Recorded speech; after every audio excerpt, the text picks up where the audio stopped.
Halo, salam sejahtera bagi kita semua. Sebelumnya, perkenalkan nama saya Kobusta Barat. Saya dari kelas pendidikan bisnis A.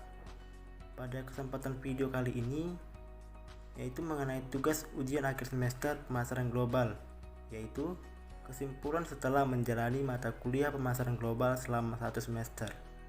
Dosen pengampunya yaitu Ibu Aurora Elise Putriku, SEMSI. Baiklah, kesimpulan materi pertama mengenai lingkup dan tantangan pemasaran global. Pemasaran global berarti terdiri dari dua kata, yaitu pemasaran dan global.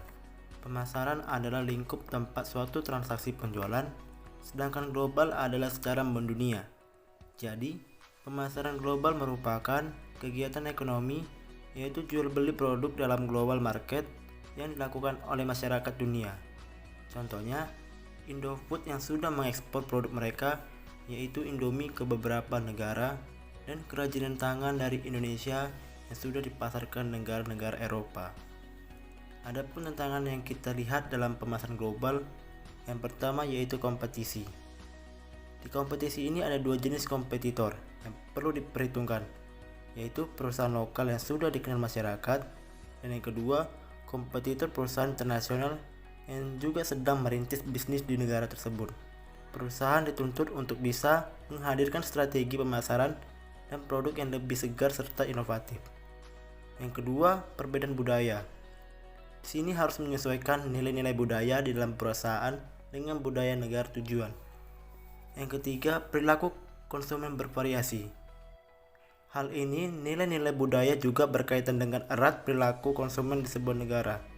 Oleh karena itu, perusahaan sebisa mungkin menciptakan produk yang sesuai dengan selera dan perilaku konsumen.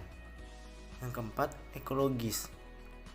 Faktor ini meliputi demografis, lingkungan, iklim, dan lain sebagainya. Perusahaan wajib memastikan bahwa ekologis di negara tujuan selaras dengan produk yang akan dihadirkan. Materi kedua yaitu mengenai lingkungan pemasaran global. Sebelumnya kita harus mengetahui pengertian dari lingkungan.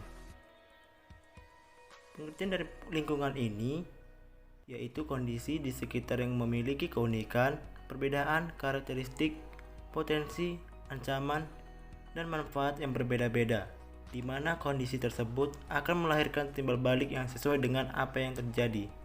Sedangkan pemasaran adalah suatu aktivitas yang dilakukan untuk memenuhi keinginan dan juga kebutuhan dengan adanya proses pertukaran. Lingkungan pemasaran global meliputi lingkungan ekonomi, lingkungan politik, lingkungan hukum, lingkungan sosio, kultural, serta lingkungan informasi dan teknologi dalam rangka menganalisis dan mengantisipasi setiap kemungkinan perubahan lingkungan pemasaran global yang diperlukan dua macam piranti analisis, yakni diskontinuitas dan skenario planning. Pada materi ketiga yaitu mengenai segmentasi, targeting, positioning, dan branding global. Kita lihat yang pertama yaitu mengenai segmentasi. Segmentasi yaitu kegiatan pemasaran dapat dilakukan lebih terarah dan sumber daya yang dimiliki perusahaan dapat digunakan secara lebih efektif dan efisien dalam rangka memberikan kepuasan bagi konsumen. Kedua, targeting yaitu setelah pasar dibagi-bagi dalam segmen-segmen, maka perusahaan harus memutuskan suatu strategi target market. Ketiga, positioning yaitu penentuan posisi pasar yang menunjukkan bagaimana suatu produk dapat dibedakan dari para pesaingnya. Dan yang terakhir yaitu keempat, branding global yaitu suatu usaha dalam strategi memperkenalkan merek-merek global yang melokal di pasar yang ditujunya. Materi keempat yaitu mengenai strategi memasuki pasar global. Jadi sebelumnya kita harus mengetahui apa itu strategi. Strategi adalah cara atau taktik perencanaan yang sudah direncanakan untuk mencapai kepentingan bersama. Jadi ada beberapa strategi memasuki pasar global. Yang pertama yaitu ekspor dan impor. Ekspor adalah salah satu kegiatan ekonomi yang dilakukan dengan cara penjualan atau mengeluarkan barang dari dalam negeri dan dikirimkan ke negara lain. Sedangkan impor adalah kegiatan pembelian jasa atau barang dari satu negara dikirim ke negara lain. Strategi yang kedua yaitu perusahaan cabang atau perwakilan. Di sini yang dimaksud yaitu pendirian atau pembentukan kantor cabang atau kantor perwakilan didasarkan pada ketentuan anggaran dasar yang memperbolehkan perusahaan tersebut untuk mendirikan kantor cabang atau kantor perwakilan. Kemudian strategi yang ketiga yaitu lisensi asing dan alih teknologi, yaitu salah satu cara bagi negara domestik mengaplikasikan teknologi yang digunakan di negara asing. Hal ini dapat dilakukan dengan melakukan perjanjian kontrak pembelian hak paten berupa teknologi dengan penjual lisensi.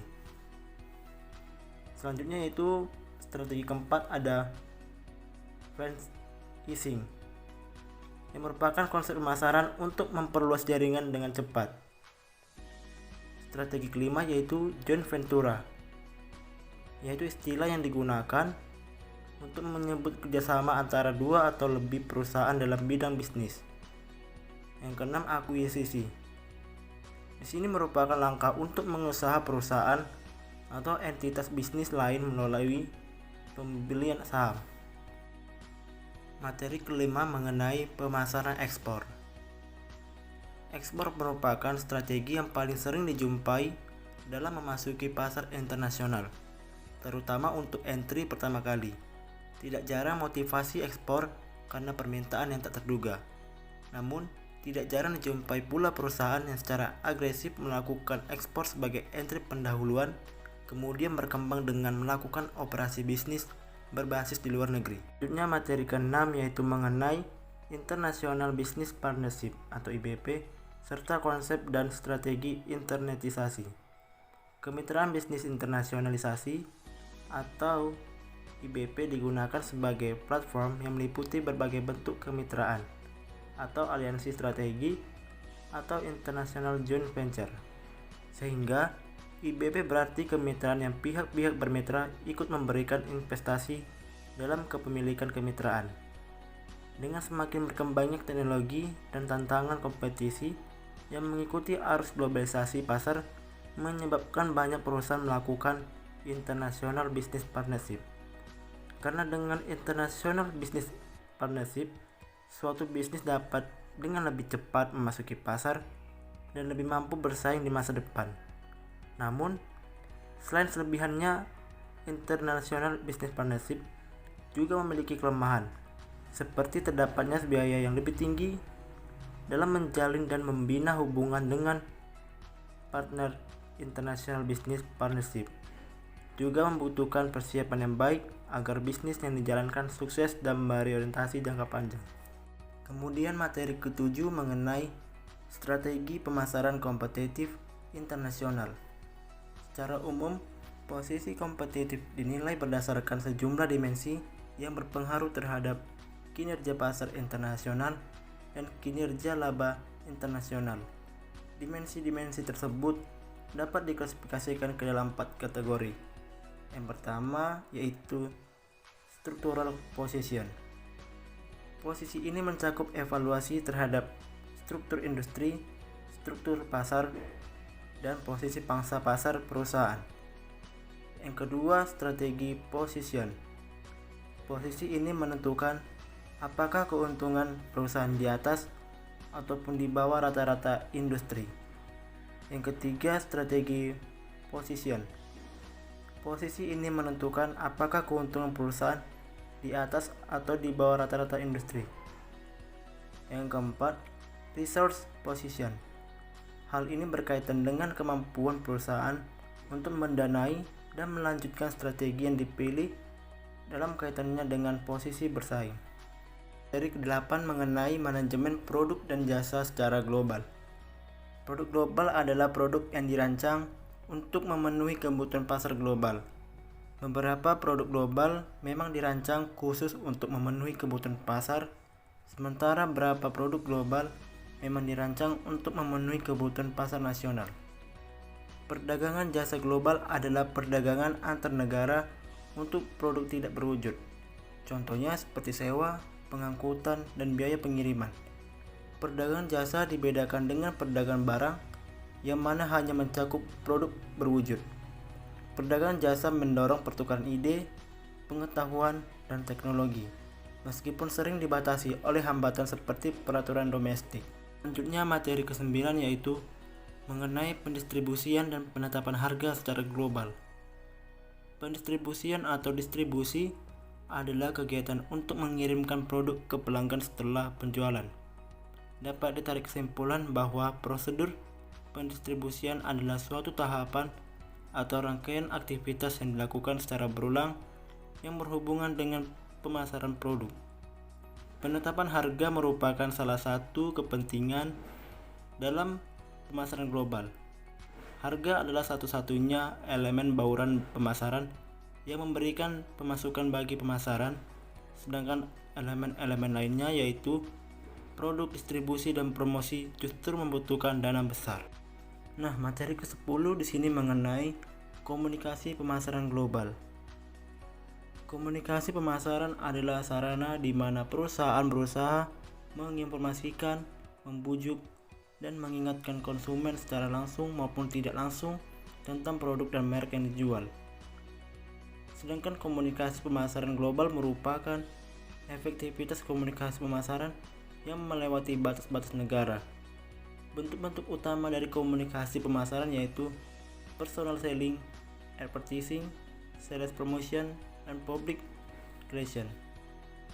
Materi kesimpulan terakhir yaitu mengenai perencanaan, pengorganisasian, dan pengendalian pada pemasaran global.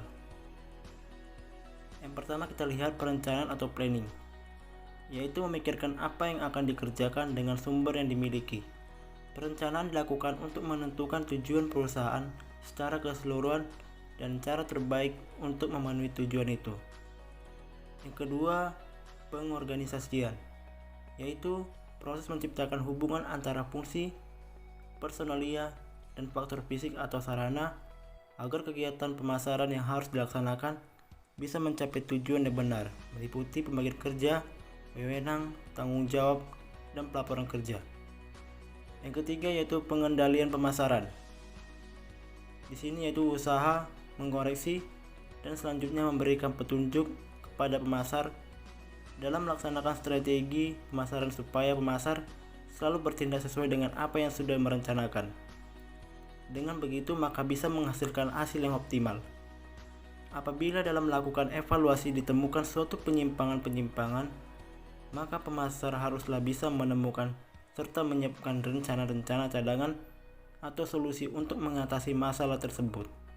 Pengendalian pemasaran tersebut dilakukan dengan cara mengamati, memonitori, mengecek, serta membandingkan kinerja pemasaran dengan strategi-strategi pemasaran yang sudah dibuat sebelumnya. Jadi demikianlah hasil dari kesimpulan setelah menjalani mata kuliah pemasaran global selama 1 semester. Terima kasih saya ucapkan kepada Ibu dosen, Ibu Aurora Elise Putriku, SEMSI. Semoga kita berada dalam naungan Tuhan, semoga kita dalam keadaan sehat selalu. Terima kasih.